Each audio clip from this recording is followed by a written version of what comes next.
So it is October, what is it, 24th? Yeah, about October 24th. October 24th, 2013. We're standing outside the world famous SOBs. What can you say about SOBs? 31 years on the street corner in New York City. You don't last 31 years in the club business in New York being a fool. Yeah. So Yeah. Just had a fantastic sit down with my man Larry Gold. And there was a time after I started my Afrobeat party, Jumpin' Funk, in 2001, we went through a little bit of a lull, and we were looking for a new home. And this guy here opened his doors to us, and for the next 5 years, probably from 05 to 2010, you know, this was our home. You know, we cut our teeth in here, and Oh, this is where the party was, the Afro. yeah, Okay. we originally started at Shine, Yeah. which is now Canal Room. Okay. We bounced around the city to a number of venues over time, and we ended up taking a route here at SOBs for about 5 years, and really helped us establish ourselves as the premier American Afrobeat party. You know, and here we are now. Did you expect it to grow like that? Because I mean, no, you know, when because everyone starts something, yeah. they don't usually last for years. When we started Jumpin' Funk, it was really a way to raise awareness about Fela Kuti. Yeah. My partner at the time, Trevor Schumacher, was about to open the Black President exhibit over here at the New Museum. So we were an after-work party, basically. Okay. You know, from 7 to 11, and we're handing out propaganda. This is who Fela Kuti is, you know. You should, Yeah, because so were people up on Fela? Were they up on Fela at the time? Or in our generation, not the people who were partying with us. And I say us, Yeah. included. People who were partying with us, maybe if they were of African descent.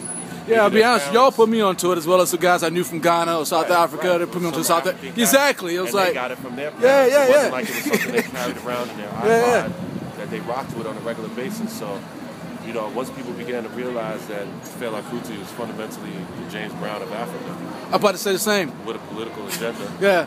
and a much deeper understanding of black-on-black crime, a much deeper understanding of colonization and ramifications, and some of the most difficult, complex song arrangements that anyone has ever heard. I mean, how many artists do you know whose songs average 15 minutes? Yeah, dude. 7.5 minutes. You don't want them before to the end, first- actually. Yeah. Before the first verse comes in. You know, just the whole idea of tuning people who are used to dancing to house music or hip hop or dance classics or R&B into this African mindset where the syncopation is outrageous, very difficult time signatures and very difficult musical arrangements. And all of a sudden, you know, we have legs. You know, 3 months into being a raise awareness for a museum exhibit party, we began to grow our own legs. And How many years has it been now? 13 years. 13 years. 13 years we've been pushing the idea that Afrobeat is a piece of black history that a great deal of young Americans, ourselves included, have absolutely no perspective on. Yeah. We're continuing to wave the flag, and praise God, today I catch you coming out of another sit down with Larry Gold about finding a new way for us to connect. What are you talking? What are you thinking about the future in terms of? We're thinking about possibly bringing Jumpin' Funk back here, of course. Talking about possibly doing something in the area of dance classics, you know, loft classics. Because the garage acoustics in classics. here is a great environment. Come Like on. I said, Yeah. man, it's SOB. Yeah. 31 years. Yeah. From Houston and Barrett. You can't last that long being a fool. How'd you fall? I mean, I know you got to go, but how'd you fall into this, Rich? How did you fall into being a DJ, a communicator?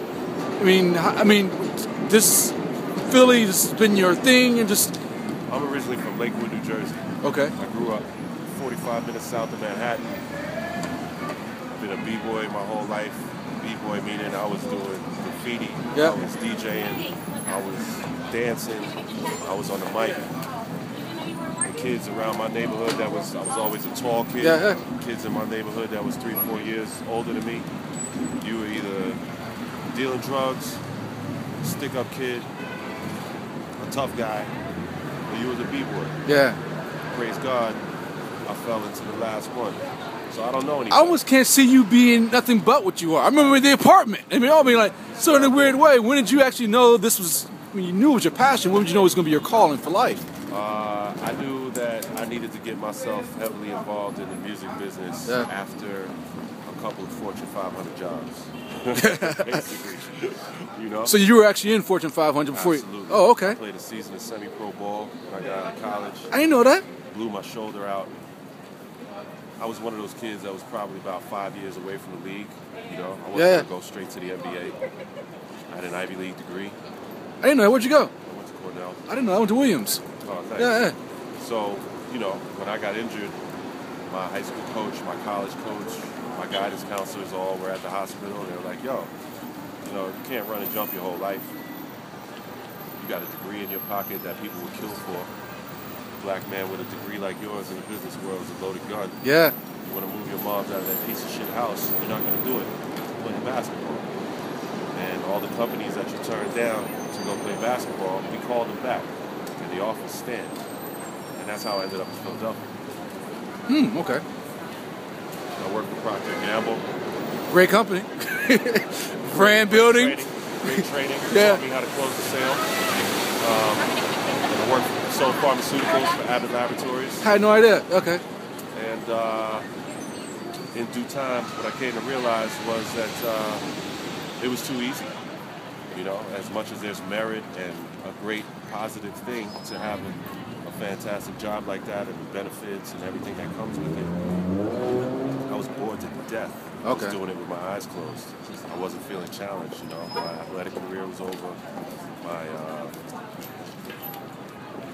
My mind was in a whole other place than what I was doing. And my shrink during the time where I was working a job was practicing, mixing, spinning. I've been DJing since I was 10 years old. When I moved to Philadelphia, I brought my turntables, boom, all my records, got my weight up, and the next thing I know, I'm doing house parties. Next thing I know after that, I run into King Britt. King Britt gives me my first 21 and over club break at Silk City. What? 1992. And it's been a snowball rolling downhill ever since. Yeah. So what's the name of the company?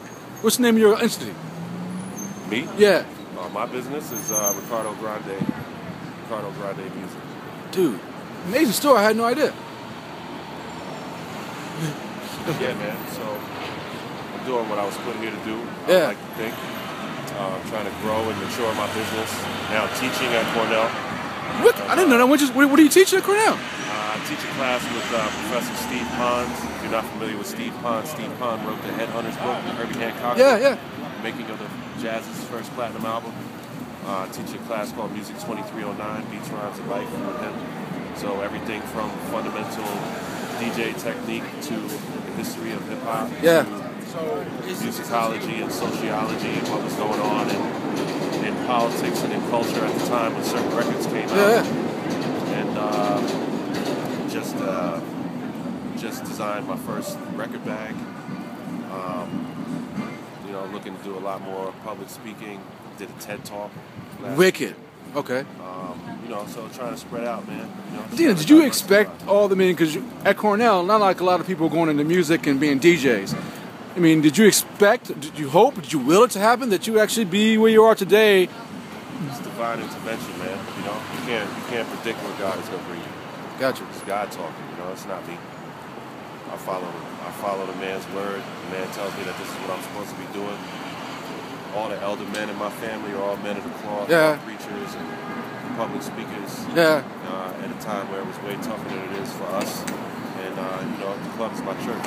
Last one to ask you, what does it do for you? How do you feel when you see how people responding to the parties and the music? Because I see the postings on the Freedom Party on Facebook and just watching people's editorial, what they're writing. Well, it's almost like spiritual. I'm actually not part of Freedom. Okay. They're friends of mine. Okay. But, you know, for me, there's nothing like being able to make somebody's week better. Yeah. You know, I have friends who I've never had a conversation with, but I see them at my events. They come in with a frown. Yeah. They leave with a smile on their face. They leave with a phone number. They leave with some good energy. Okay. You know, it's priceless, man. You know, you're breaking a piece of yourself off to make people's week better. People go out and party and celebrate in order to shake off things that hold them down. So to be one of the people in the world that's responsible for giving people that curating, dude. It's amazing. So how do people reach out to you? You can hit me at richmedina.com. My email is rich@richmedina.com. Yeah. My manager is Scott Barker. You can reach him at scott@barkercreative.com. On Twitter and Instagram, I'm at Rich Medina. I'm running my mouth. Any motto or any phrase or quote you live by or some your family? Practice. Oh, thank you, brother. Thank you.